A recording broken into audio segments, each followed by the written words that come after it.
A battle is coming for the site of the ISIS apocalypse. SkyWatchTV News for Monday, July 27th, 2015. I'm Derek Gilbert.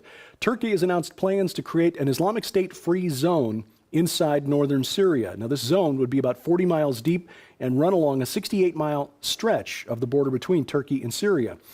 This area, interestingly, includes the town of Dabiq, northeast of Aleppo, which is where the Islamic State believes, according to a hadith or commentary on the Quran, there will be a climatic battle between the forces of Islam and the Romans, Christians.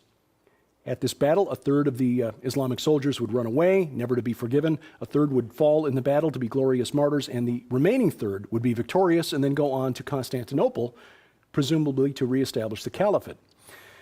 Now, it remains to be seen how intensely the Islamic State will fight to hold this ground once Turkey begins its move. And I also wonder if ISIS has just been used as a cat's paw by the government of Turkey's President Erdogan. He wants to reestablish a caliphate as well, and we know that the government of Turkey has been supplying ISIS with weapons in secret. The Shia government of Syria's President Bashar al-Assad is an obstacle to the reestablishment of the caliphate, whether you're the Islamic State or the government of Turkey. Interestingly, also, this government, or this safe zone, borders on the territory governed by the Kurds.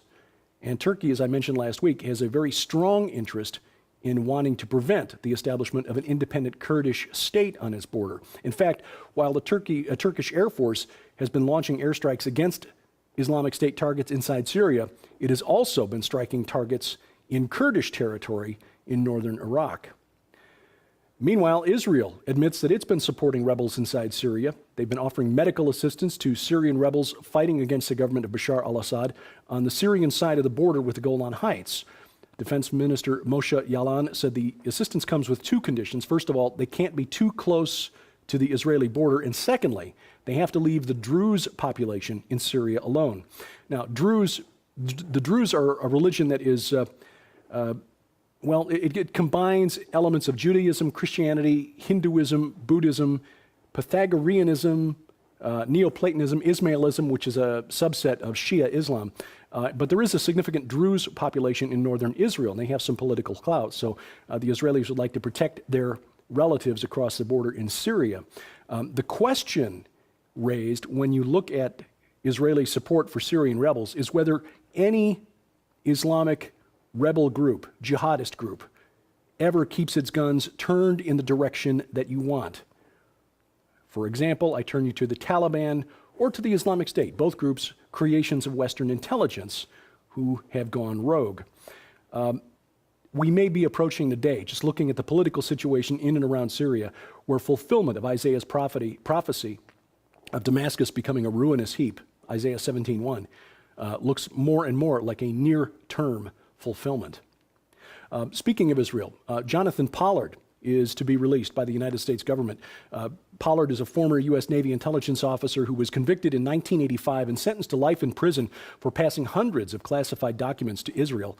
Apparently, the Obama administration trying to smooth things over with the government of Benjamin Netanyahu after the signing of the Iranian nuclear deal.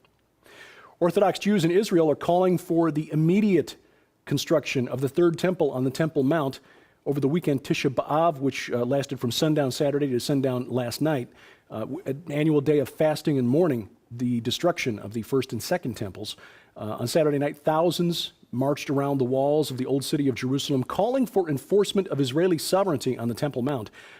This to rectify the sins of the 10 spies who were sent into the land of Canaan by Moses, the 10 who came back with a bad report. You might remember from Numbers chapter 13 that 10 of the 12, the two exceptions being Caleb and Joshua, said that while the land flowed with milk and honey and it took 2 men to carry a bunch of grapes, the Israelites would never displace the people in the land because the Anakim lived there, the Anakim, descendants of the Nephilim, the giants of Genesis chapter 6. On Friday, the Palestinian Authority called on Muslims around the world to use whatever means necessary to prevent the extremist settlers from ascending to the Temple Mount. And not surprisingly, this led to a bit of a confrontation with Jerusalem police, who had to break through barricades in order to pull some rock throwers out of the Al-Aqsa Mosque, the Dome of the Rock.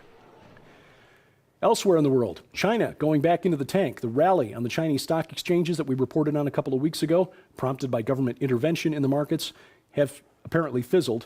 The stocks are down more than about 8% today. That's the biggest drop in 8 years on the Shanghai exchange. The Shanghai Composite had dropped 30% before the Chinese government intervened. That wiped out about $4 trillion of paper wealth for investors.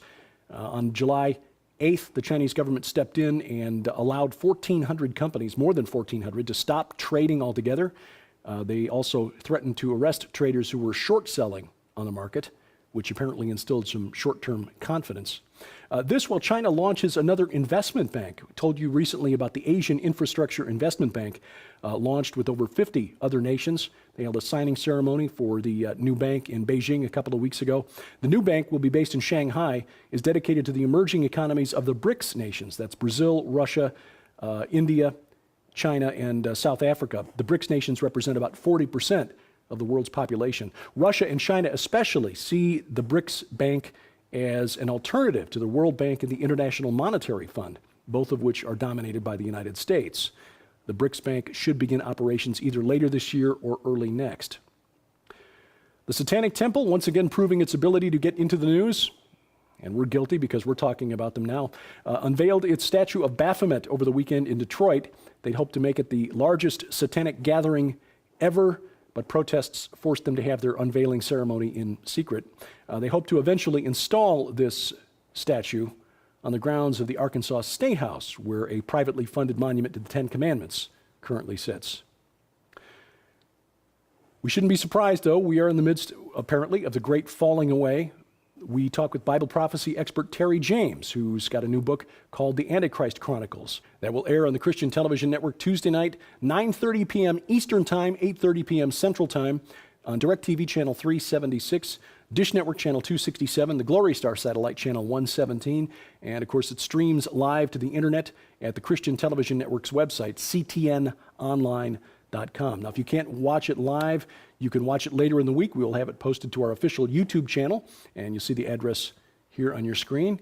And of course, it will also be at our official SkyWatch TV Roku channel. If you have a Roku account and a Roku box on your television set, log on to your account and search the channel store for SkyWatch TV, or log on to skywatchtv.com/Roku for instructions on adding it to your account.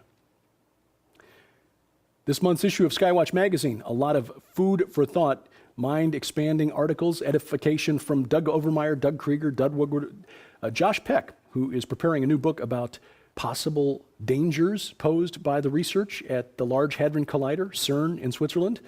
Sharon Gilbert beginning a new series called Icon, Engineering a New God. The online magazine, available for you to read on your PC or mobile device, is available for free. Just look for the link to the free magazine at skywatchtv.com. Comments, questions, suggestions? We take them all. Send them to me, dgilbert@skywatchtv.com. And thank you for watching as we keep watch. I'm Derek Gilbert, and this is SkyWatch TV.